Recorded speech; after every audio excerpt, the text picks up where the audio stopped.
Short selling is a trading strategy that allows investors to profit from an anticipated decline in a stock's price.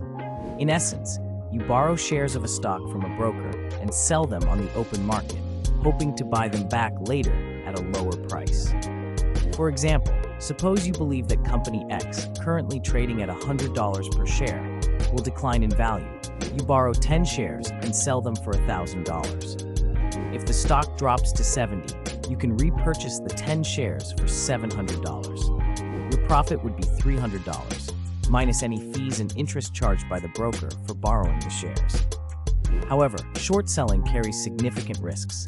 If the stock price rises instead of falls, you face unlimited potential losses, as there's no cap on how high a stock can go. If company X's price soars to 150s, buying back those shares will cost you $1,500, resulting in a $500 loss.